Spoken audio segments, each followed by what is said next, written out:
Oke teman-teman, berbicara Liga Indonesia ya, kita kalau berbicara Liga 2 ya, atau kalau dulu itu divisi utama, itu menurut saya sangat menarik ya, karena tim-tim dari Liga 2 ini kan mereka berjuang untuk naik kasta gitu kan. Ya boleh dibilang Liga 2 ini justru lebih menarik daripada Liga 1 ya kan. Karena kalau di Liga 1 mereka perjuangannya kurang ya menurut saya, karena uh, kita lihat di kompetisi level Asia aja seperti kurang niat ya, dalam tanda kutip ya. Sementara kalau dari Liga 2 ini mereka emang tim-tim di Liga 2 berjuang untuk benar-benar bisa naik ke Liga 1 dengan meningkatkan kualitas gitu. Nah, salah satu tim yang menurut saya menjadi kandidat untuk lolos ke Liga 1 di tahun depan yaitu Persijap Jepara gitu. Ya, berbicara Persijap Jepara gitu, di edisi kemarin itu mereka berhasil finish di peringkat 2 sebelum liga dihentikan oleh PSSI gitu. Jadi mereka hanya kalah poin dari Bekasi ya. Jadi Persijap Jepara ini memang tim yang cukup kuat dan konsisten menurut saya ya. Yang sebelumnya mereka di Liga 3 dan berhasil menjadi juara ya di tahun 2019, kemudian naik kasta ke Liga 2 dan mereka ingin naik kasta lagi ke Liga 1. Karena kita ingat Persijap Jepara ini dulu juga pernah berada di Liga 1 ya, atau di era ISL ya waktu itu gitu. Skuad Kalinyamat ini juga bukan yang terbaik untuk di ISL, cuman mereka cukup tangguh ya untuk bisa bertarung di papan tengah Liga Indonesia gitu. Ya, kita lihat untuk persiapan dari Persijap Jepara di Liga 2 edisi kali ini, kita lihat dari 2 pertandingan terakhir ya. Sebelumnya salut saya untuk Persijap Jepara karena dari 2 pertandingan ya friendly match yang telah dilaksanakan ini, pertandingan-pertandingan yang sangat penting dan mempengaruhi mental pemain ya menurut saya. Ya, yang pertama pertandingan antara Persijap Jepara melawan PSIS Semarang ya. Kemarin waktu Persijap Jepara lawan PSIS Semarang itu yang dilaksanakan di Stadion Bumi Kartini, itu berakhir dengan skor 3-2 ya untuk kemenangan Persijap Jepara gitu. Ya, sebenarnya PSIS sempat menyamakan kedudukan ya. Itu kan Persijap masuk dulu ya 1-0, kemudian Semarang 1-1, kemudian Persijap ngegolin lagi 2-1, kemudian Persijap masukin lagi 3-1, kemudian skor akhir 3-2 ya. Jadi melawan pemain-pemain dari Liga 1 bisa dibilang Persijap Jepara ini cukup confident ya kata saya. Karena di PSIS Semarang sendiri kita lihat pemain-pemain juga yang diturunkan itu pemain-pemain yang memang pemain inti ya, seperti ada Dewangga di situ ya kan. Jadi dari sisi permainan lebih ke menurut saya untuk lini penyerangan dari Persijap Jepara ini cukup tangguh ya bisa dibilang gitu. Bahkan tim sekelas PSIS Semarang yang kemarin bermain di Liga 1, mereka berhasil ada di papan tengah juga, kandas oleh Persijap Jepara gitu. Dan ini Persijap Jepara sama PSIS Semarang ini memang mereka ini dulunya itu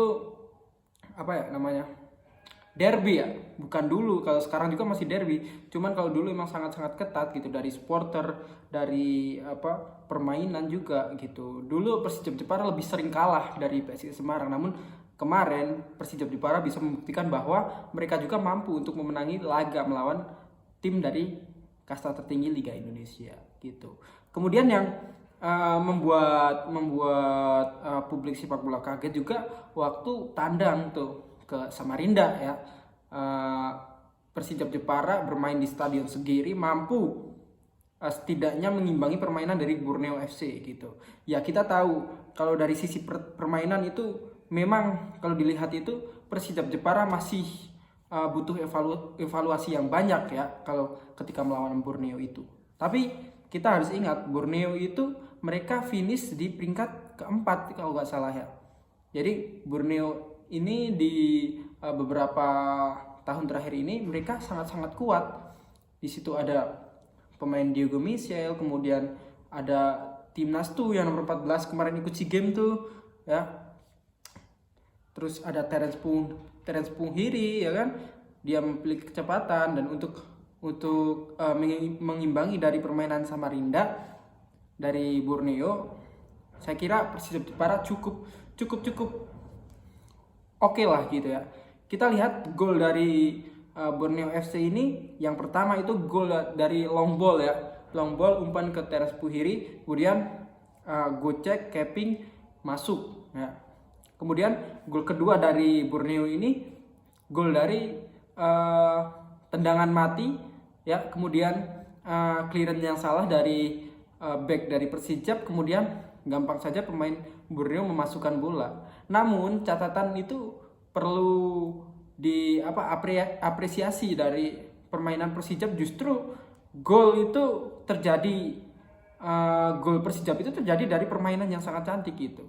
Ya memang Borneo ini bermain lebih cair, lebih bagus, tapi dari sentuhan 1-2 mereka nggak bisa masukin ke gawang Persijap. Sementara Persijap ini mereka bisa bermain berawal dari tengah, mereka umpan 1-2, kemudian umpan 1-2 di kotak penalti langsung bisa menjebol gawang dari Borneo gitu. Jadi menurut saya yang perlu dievaluasi dari Persijap ini sedikit di lini tengah perlu diperkuat, ataupun strategi dari coach bagaimana saya mungkin kurang tahu ya. Cuman untuk dari kacamata saya itu lini tengah, dan lini tengah khususnya ya lini tengah bagian jangkar itu harus lebih kuat, karena kita lihat Borneo FC bisa mengobrak-abrik dari pertahanan Persijap lewat depan ini ya, depan back tengah ya. Jadi di posisi gelandang bertahan dari Persijap ini mereka seperti tidak bisa membendung gitu dari permainan Borneo gitu. Namun apapun itu kita harus kasih applause kepada pemain Persijap, itu sangat-sangat keren, dan dari sisi penonton, CNS, kemudian Banaspati, semua kalian harus tetap percaya kepada para pemain Persijap, karena ini merupakan salah satu skuad terbaik menurut saya yang dimiliki oleh Persijap. Apalagi di Liga 2 ini, saya kira Persijap salah satu kandidat yang akan lolos ke kasta tertinggi Liga Indonesia. Ya nggak harus juara ya, tapi kalau menginginkan juara ya pasti ya teman-teman dari CNS atau seluruh pendukung sepak bola dari Persijap ini menginginkan juara. Namun menurut saya untuk lolos itu udah cukup gitu. Misalkan juara 1, 2 ataupun 3, nggak harus 1, misalkan 3 ataupun 2 itu udah cukup untuk Persijap masuk lagi ke Liga 1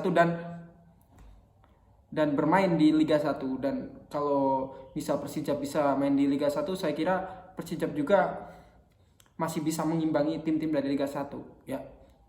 Papan tengah lah paling enggak gitu, Persijap Jepara gitu.